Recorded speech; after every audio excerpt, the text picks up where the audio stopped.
The Premier League, Simon, has reinforced its position as the richest domestic league in the world, at least until the end of the decade, after announcing a new domestic TV deal package with Sky Sports, with TNT Sports and the BBC, worth £6.7 billion over 4 years from 25-29.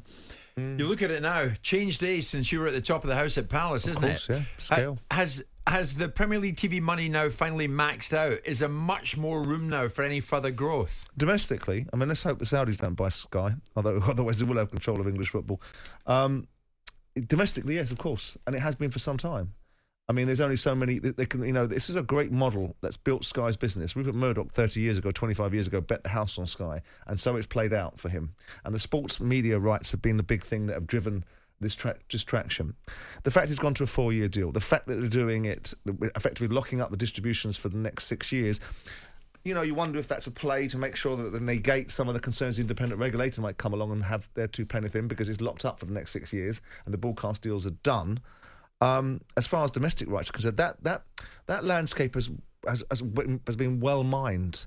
It's not the domestic rights where the growth is; it's the overseas rights, and that's why it was scandalous that Scudamore, when his parting little gift, left a little hand grenade in the mix, which was basically a distribution of the overseas rights in favour of the big 6 clubs with a different mechanism, with a different coefficient.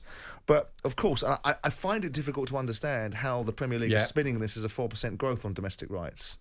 It can't be a 4% growth. If you've got 5.1 billion as your current deal, which is 1.7 billion per year, you then extrapolate that up to a 4-year deal, you should be talking about 7.1 billion to be a 4% increase. You don't. You have a 6.7. You actually have a decrease in the domestic rights if you do it on a pro rata basis. So is the bubble deflating domestically? Well, yeah. Well, again, I say the point. They've tapped out on domestic. We're a country of 50 million people. There's continents around the world that are buying our product that have hundreds and hundreds and hundreds of millions. So the deal now is 1.7 billion per season from the domestic deals, and circa 1.7 billion from the overseas deals. And the next frontier is they're going to try and get 2 and 3 billion a season from overseas, because why shouldn't they? They've got Australasia, they've got North America, they've got all of the continents you can think of that are available to them, the Far East, the Middle East. All of these deals are being done left, right and centre. So the domestic rights are not there. That's low-hanging fruit. That's a gimme. The overseas rights are where they will take it up to the next level of 11, 12 billion every 3 or 4 year cycles. You've regularly spoken about the Netflix of football. Yeah. So is it a surprise the top flight has shunned streaming giants for traditionalism, if you like?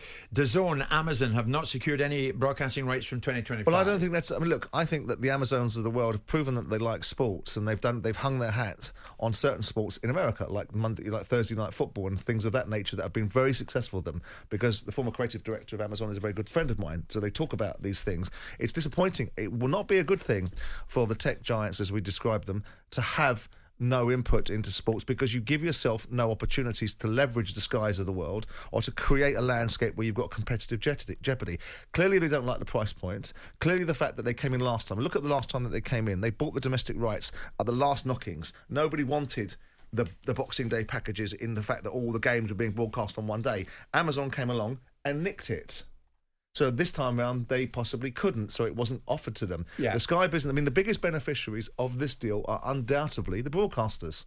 Undoubtedly. Sky have gone up to 215 games now. And so for that, they've paid less money per game, as already been described by others on other shows. Yeah. So from their point of view, the economic return against their advertising revenue, against their subscription model, is going to play out very nicely for them. They've got like a 25% reduction, 30% reduction in their cost per game. Right.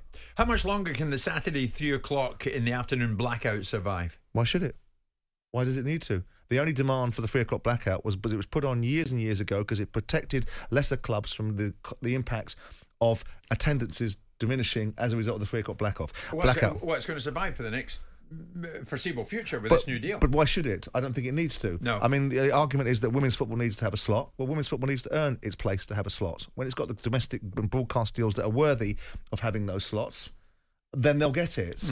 The lower league clubs, they can make an argument about the attendances. Well, with great respect, that's not bearing out as we see at this moment in time. I know that they'll say, well, if you take away the 3 o'clock window that you create, there's no such thing as better than live.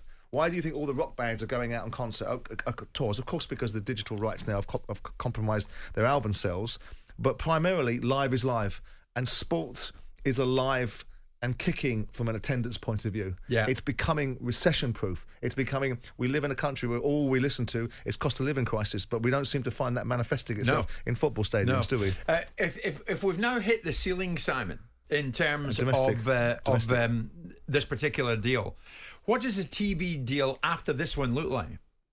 The domestic deal, there are two deals. There's domestic deals and there's overseas deals. The domestic deal is now at its level. It's been at 5 billion for the last 2 cycles. This is the 3rd cycle it's been at 5 billion. So now you're saying to yourself, that's the ceiling. I mean, the Sky aren't lacking profitability, by the way, but that's the ceiling. The next deal, the next set of deals to supplement what's going on and to underpin the finances of football are the overseas deals. Yeah, that's where the gold is, you say. Well, that's where it's been for some time. But what will they want in return? They'll want more in return, won't they? If you look at them, that's the argument. This is the terrible conundrum that British football fans have to watch, which is that they will pay £70 a month to watch on Sky, whereas an Australian viewer, because of the broadcast packages that they buy, can watch the same Premier League games for £10 a month, because of the cost implications of what they're buying. But if you look at the amount of territories that they're selling into, the North Americas, the Australasians, the Middle Easterns, the Far Easterns, and every continent you can think of has a commercial deal, and those deals are going to be ratcheted because the engagement level and the interest. So what I expect to see is the overseas deals, for the first time, eclipse the domestic deals. What you've had over the years is the domestic deals, and all of a sudden overseas deals would have run to the litter, and it began to tilt, and then Scudamore leaves and talks about the dynamic of leaving more revenue in it because the Big Six were always suggesting the only reason the Premier League gets the money that it gets is because of us. Yeah. And so we want more of it. So Scudamore gives a little bit more of the overseas deals, which will come back and have a sting in its tail.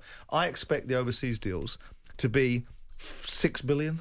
So that the overall package goes to 11 and 12 billion every 3 years. That's where the real money is. That's where the gold is. Well, that's why, presumably, Simon, that's where the growth is. You might change your opinion in that there will sooner or later be a Premier League game overseas. I don't think there's a necessity for that. But that's where the money is. That's where the big dough is. But there's no need to take the travel. The NFL travels because it's particularly based in the North Americas. So it's trying to grow marketplaces around the world. Soccer is the world's game. You don't need to introduce the Premier League to these spaces and places. They already know it exists. Could it help? Does it help? Does it need to be done?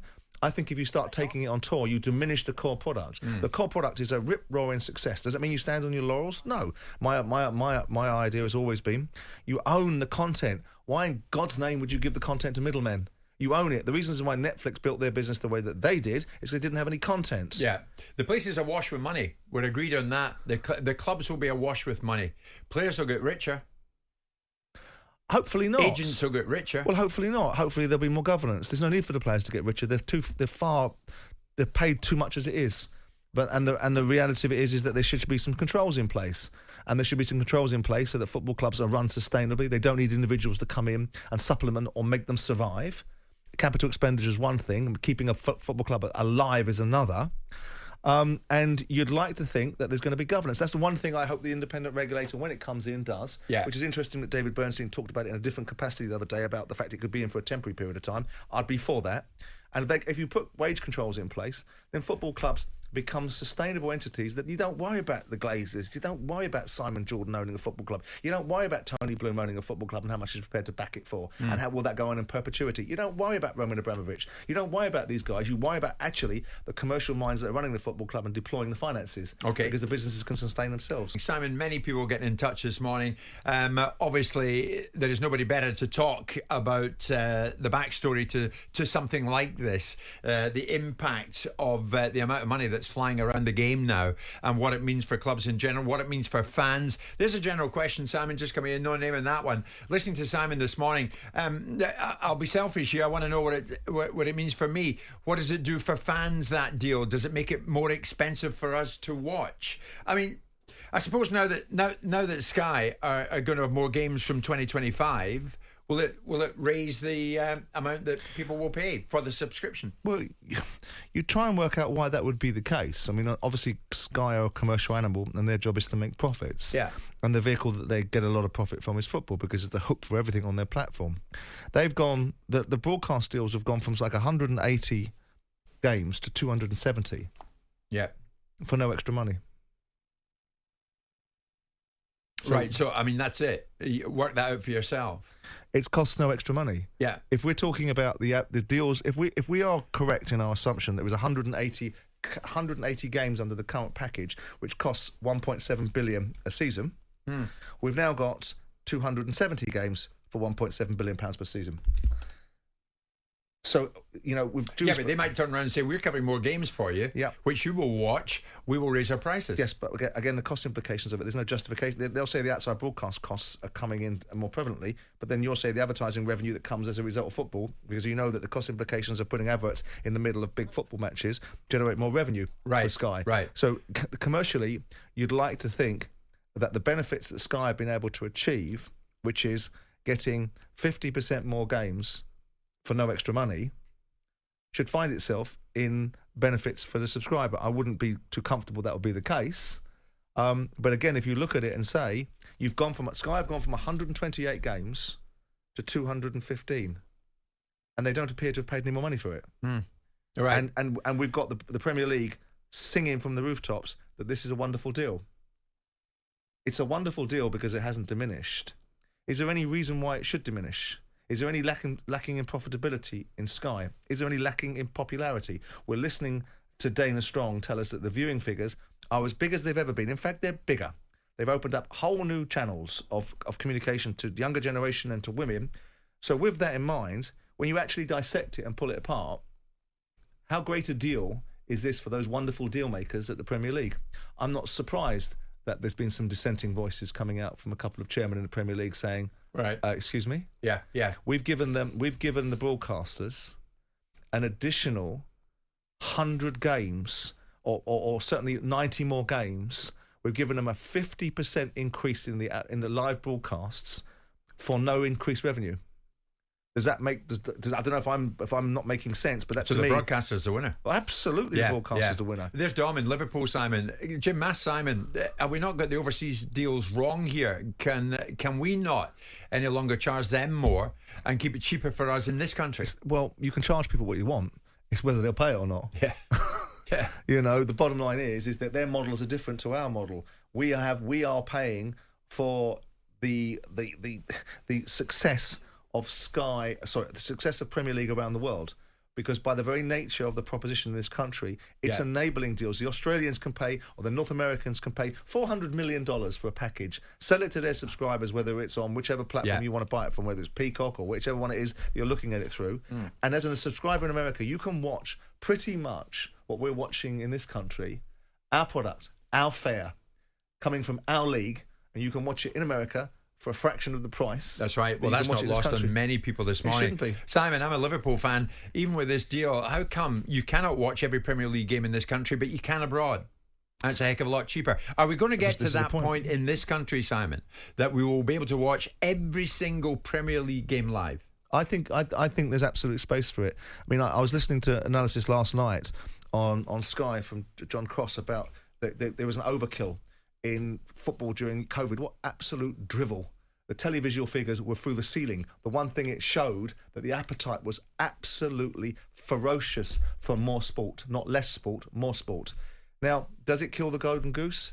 Well, clearly not. But if you're at 200, if you've gone from 180 to 270, and you think that's a model that works, it's not a big leap to go from 270 to 380. I think personally, you don't have to watch it if you don't want to. You should be able to watch as much sport or as little sport as you want. I think there's an absolute space for every single Premier League game to be shown. Yeah. Full stop. Yeah. And I don't see why anyone would be resistant to that. Now, there's no evidence that it takes away from live. I know that someone said earlier on, hang on, Simon, when West Ham are playing, we at Southend get less attendances. Well, maybe that's an argument you can raise at times. But the bottom line is that, and it's also the job of the top to feed the bottom. Whether they like it or they don't, the only reason the Premier League exists is because of the pyramid and because of the fact they were licensed by the FA, who are supposed to govern the game. And that meant that the EFL, who were amateurs that turned down deals with the Premier League, should be the beneficiary of a reasonable proportion of the top-end money. Sure. Well, TV money has gone to an extraordinary new level now. 6.7 billion TV rights deals. Jim White and Simon Jordan. Monday to Friday mornings from 10. On AM, on DAB, via the TalkSPORT app and on your smart speaker. TalkSPORT.